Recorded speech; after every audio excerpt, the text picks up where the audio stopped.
Aujourd'hui, samedi, nous continuons à être inquiets face à la grave crise sanitaire dans plusieurs de nos villes, dans plusieurs de nos pays. Le Seigneur, devant la tempête qui fait rage contre la barque des apôtres, leur dit de ne pas avoir peur. Aujourd'hui, face à cette tempête de la pandémie que nous vivons, il nous dit la même chose, n'ayons pas peur. Que si nous gardons notre cœur et notre regard fixe sur lui, et c'est comme ça que nous avons vraiment à Jésus dans nos cœurs et au milieu de nous, grâce à l'amour réciproque que nous pourrons avancer, parce que lui est toujours avec nous et nous aide à aller de l'avant. Comme pilule, rêvons d'une humanité solidaire, d'une humanité de frères.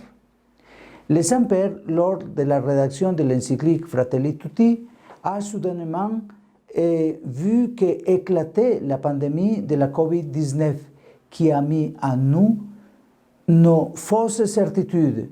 Au-delà des diverses réponses qu'on a apportées les différents pays, l'incapacité d'agir ensemble a été dévoilée.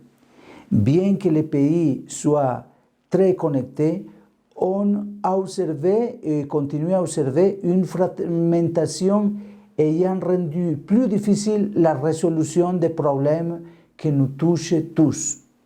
Si quelqu'un croit qu'il ne s'agissait que d'assurer un meilleur fonctionnement de ce que nous faisons auparavant, ou que le seul message que nous devrions prendre est d'améliorer le système et les règles actuelles, celui-là est dans le déni.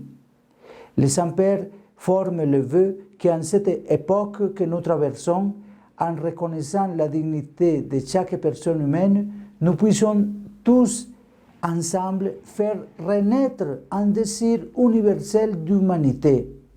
Tous ensemble. Voici entre vos secrets pour rêver et faire de notre vie une belle aventure. Personne ne peut affronter la vie de manière isolée. Nous avons besoin d'une communauté qui nous soutienne, qui nous aide et dans laquelle nous nous aidons mutuellement à regarder de l'avant. Comme c'est important de rêver ensemble. Seul, on risque d'avoir des mirages par lesquels tu vois ce qu'il n'est pas. Les rêves se construisent ensemble. Rêvons en tant qu'une seule et même humanité comme des voyageurs partageant la même chair humaine, comme des enfants de cette même terre qui nous abrite tous, chacun avec la richesse de sa foi et de ses convictions, chacun avec sa propre voix, tous frères. Avec Jésus ressuscité au milieu de nous, ces rêves peuvent se faire réalité.